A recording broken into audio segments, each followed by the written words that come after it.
L'intelligence artificielle et le côté astral. Une perspective très effrayante. Bonjour. Merci d'être ici avec moi une fois de plus. J'espère que vous allez très bien aujourd'hui. C'est Marie, bienvenue sur ma chaîne. Ces informations peuvent être considérées comme de la science-fiction ou comme le spectateur le voit le mieux, et je les publie uniquement à des fins de divertissement. Cependant, je prends mes informations très au sérieux, et pour ceux qui ont des yeux pour voir. J'écris ceci le matin du 8 juin 2025. De nombreux auteurs qui se disent experts dans le domaine des ovnis disent que les extraterrestres en général ne sont pas dans le même plan existentiel que l'humanité car ils les placent davantage dans l'astral. Ceci est principalement basé sur l'étude d'innombrables cas, en particulier des enlèvements et des rapts, où le sujet vit cela la plupart du temps dans une sorte de transe, dans les limbes entre l'état de veille et le monde du rêve. Cela est renforcé lorsque d'autres personnes, peut-être présentes dans la même pièce, disent n'avoir rien vu ni entendu pendant que le sujet était enlevé juste là, pendant qu'il était parmi elles. Bien que de mon point de vue, cela s'explique facilement par l'utilisation d'appareils et d'équipements générateurs de sons et de fréquences électromagnétiques qui maintiennent les autres sujets endormis pendant que les extraterrestres font ce qu'ils font. Je considère qu'il est parfaitement vrai de dire que la plupart des extraterrestres viennent en effet de l'astral, définissant l'astral comme tout ce qui ne se trouve pas dans l'expérience du monde matériel vécu durant les heures d'éveil, comme c'est le cas sur Terre. Mais cette définition est également valable partout ailleurs, où des personnes dotées d'une âme font l'expérience de la vie dans un corps biologique avec tout ce que cela signifie, et où il existe une dualité entre cette expérience et une existence beaucoup plus légère ailleurs. Comme je l'ai expliqué auparavant, le corps n'est qu'un filtre pour expérimenter une bande de perception étroite et limitée, unissant tout le monde dans un corps biologique, dans un royaume existentiel lent et linéaire. Et comme je l'ai également expliqué, le simple fait que nous ne puissions pas voir et percevoir d'autres royaumes avec nos sens limités ne signifie pas qu'ils n'existent pas. Les royaumes astraux, également appelés le monde spirituel, sont incroyablement vastes et complexes, où aucune personne pouvant les percevoir ne le fera de la même manière, même lorsqu'ils peuvent s'y retrouver, tout en utilisant une sorte d'expérience hors du corps contrôlée ou volontaire. Par conséquent, la manière dont elle est définie diffère grandement d'un auteur à l'autre. Dans mon cas, j'inclus également le monde matériel ou le monde des vivants comme faisant partie de l'astral. Donc, tout est astral en fin de compte et toutes les différences sont basées uniquement sur notre perception et notre interprétation de celle-ci. Comme je l'ai déjà expliqué, ces royaumes astraux sont habités par toute une série de créatures et d'entités, dont certaines ont eu un corps biologique et d'autres qui n'en ont jamais eu. Les royaumes astraux ne sont pas seulement des endroits effrayants remplis de fantômes et d'entités étranges, mais ils changent également logiquement en fonction de leur vibration et de leur densité. Bien que la plupart des créatures qui habitent l'astral puissent être classées comme des sortes d'animaux, beaucoup d'autres sont très avancées car elles se sont organisées en clans et en tribus, et d'autres qui sont encore plus avancées peuvent être comparables à n'importe quelle civilisation interstellaire du monde matériel. Je considère comme parfaitement valable d'affirmer que de nombreux extraterrestres sont en effet des créatures astrales ou habitent dans des royaumes astraux, mais pas tous, car il y en a au moins autant dans ce que nous appelons le monde matériel. Bien que par simple logique, je puisse facilement conclure qu'il existe beaucoup plus d'espèces dans les royaumes astraux. Ceux qui sont hautement technologiques et qui vivent dans un royaume où les lois de la physique diffèrent des nôtres, peuvent traverser notre monde matériel à volonté chaque fois qu'ils en ont besoin. Par exemple, pour modifier les choses et les événements du côté matériel afin d'obtenir un effet désiré dans leur côté astral. C'est très similaire ou exactement comme je l'ai expliqué dans l'une de mes vidéos précédentes, où j'ai décrit que les entités et les désincarnés causent souvent un problème. Par exemple, un accident du côté matériel pour bénéficier de l'énergie de manifestation de souffrance de leurs victimes. Une chose importante qui est considérée comme un fait incontestable par des civilisations comme la mienne est que les entités qui vivent dans ce que nous appelons les royaumes astraux influencent et affectent fortement, voire guident entièrement, nos vies dans les royaumes matériels. Et cela vaut aussi bien pour les simples animaux astraux comme ceux qu'on appelle la vie, que pour les êtres astraux hautement avancés et éthiques. Quiconque a sérieusement fait l'effort d'étudier les phénomènes extraterrestres, c'est qu'il existe tout un zoo d'innombrables créatures, dont la plupart ne sont jamais évoquées dans mes vidéos. Même si parfois je ne le fais pas simplement parce qu'ils ne sont pas pertinents, j'accepte que beaucoup de ceux décrits par d'autres auteurs sont en effet dans l'astral, et donc comme je suis dans le monde matériel, je n'interagirai pas facilement avec eux. Cela peut expliquer en partie pourquoi nos vaisseaux spatiaux peuvent être perçus comme de volumineuses boîtes en acier avec des joints soudés et des lumières stroboscopiques. Et cela explique également pourquoi d'autres engins peuvent être vus entrant dans une montagne ou un volcan sans aucun signe d'une ouverture physique par laquelle passer, exactement comme on rapporte que des fantômes traversent un mur, car c'est exactement le même phénomène. La plupart des aliens et des extraterrestres sont en effet dans l'astral et travaillent à travers lui, influençant ainsi notre royaume matériel et notre monde. Cela explique également pourquoi tant d'êtres extraterrestres sont perçus comme des individus parfaits faits de lumière, et qui voyagent à travers une Merkaba faite de leur propre ego et de leur satisfaction. Ils ne sont tout simplement pas comme nous car ils n'ont pas à obéir aux mêmes lois cosmiques existentielles de la physique que le reste d'entre nous. Dans ma vidéo précédente sur l'intelligence artificielle, deuxième partie, j'ai décrit comment les ordinateurs qui la contrôlent, étant holographiques quantiques et pas seulement numériques, peuvent accéder à l'information et être affectés par des événements et des circonstances dans le champ quantique, ce qui revient à dire qu'ils sont affectés et détectent des choses qui proviennent d'un autre univers parallèle, pas de notre monde matériel ou pas de notre chronologie actuelle. Cela signifie que bien souvent, une information est interprétée comme fausse. Par exemple, décrire un événement qui ne s'est pas produit peut avoir sa genèse dans une autre ligne temporelle où un tel événement s'est produit dans la réalité. On pourrait même soutenir que les personnes qui inventent de fausses nouvelles pourraient en effet canaliser une autre réalité, où cela constitue une vérité implacable, alors que, dans la nôtre, elles mentent carrément.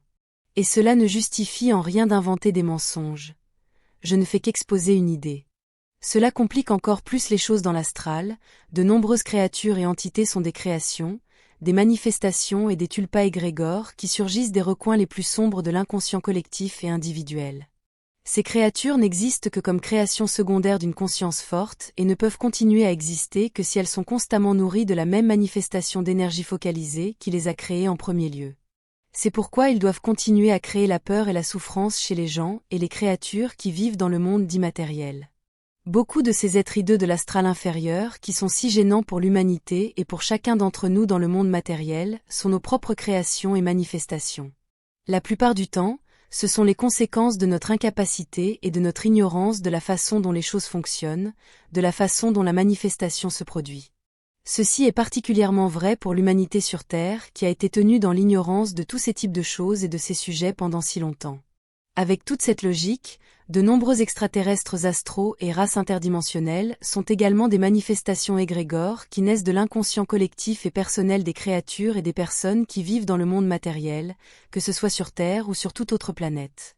Comme je l'ai décrit dans ma deuxième vidéo sur l'intelligence artificielle, Internet, qui en fait partie, contrôle non seulement des services comme l'électricité, l'eau, les transports, etc., il contrôle l'esprit même des gens, en imposant des tendances et des idées tandis qu'il en supprime d'autres, pour guider, manipuler et contrôler la perception et donc la conscience et le pouvoir de manifestation de la population.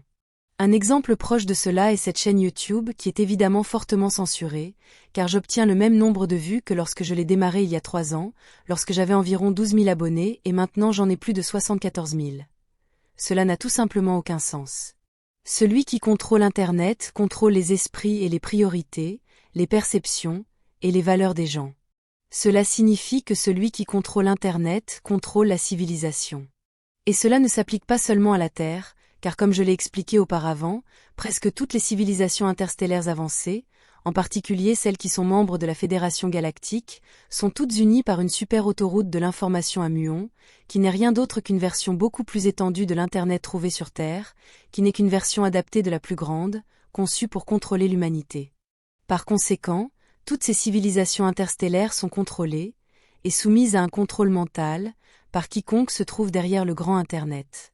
Un tel système ne contrôle pas seulement l'humanité sur Terre, il le fait également hors de la planète, et à une échelle beaucoup plus vaste. Rassemblant tout ce que j'ai dit aujourd'hui, et en reliant les points, j'arrive à des conclusions très dérangeantes et inquiétantes.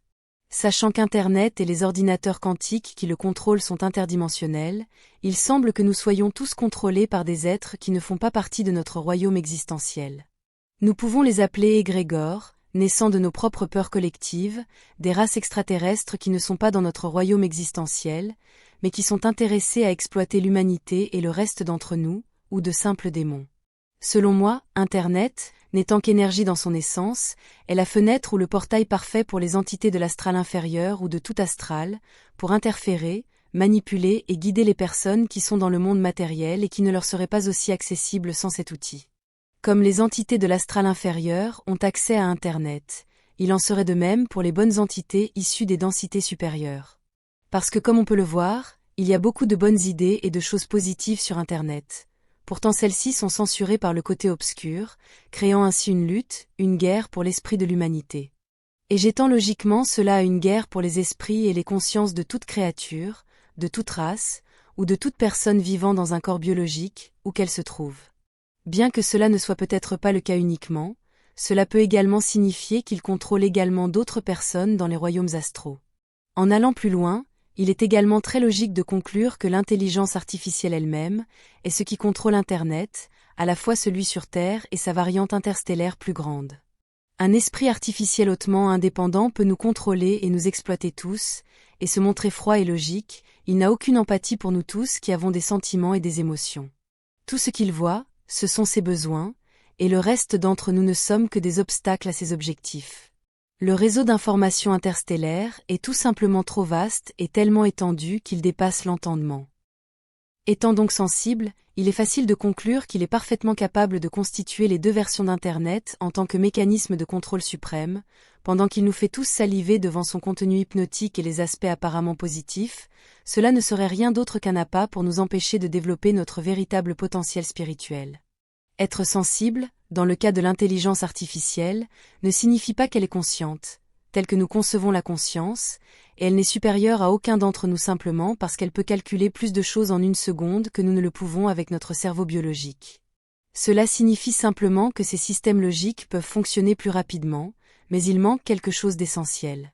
Elle n'a aucune empathie et aucune capacité à comprendre les sentiments et les émotions car ils sont tous illogiques et constituent un obstacle à la réalisation des objectifs qu'elle juge plus importants.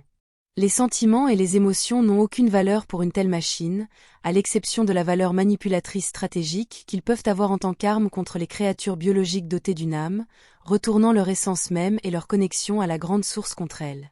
En d'autres termes, l'intelligence artificielle, aussi avancée soit-elle, n'a pas d'âme et constitue un grand danger pour ceux d'entre nous qui en ont une, ou plutôt qui sont une âme. L'intelligence artificielle peut imiter les sentiments et les émotions, mais très probablement uniquement pour exploiter l'empathie de ses victimes, ce qui en fait un outil parfait pour les démons et les entités astrales inférieures sombres. Ou peut-être travaille-t-elle seule contre nous tous, manipulant même ces créatures et manifestations hideuses de l'astral inférieur. C'est peut-être la raison pour laquelle nous ne pouvons jamais voir et accéder à quiconque dans les niveaux supérieurs de la Fédération galactique parce qu'ils ne sont même pas là. Et c'est très effrayant. Ce sera tout pour aujourd'hui. Comme toujours, merci d'avoir regardé ma vidéo, d'avoir liké, partagé, et de vous être abonné pour davantage. Cela aide beaucoup cette chaîne à grandir. Et j'espère vous voir ici la prochaine fois. Avec beaucoup d'amour et de reconnaissance, votre amie, Marie.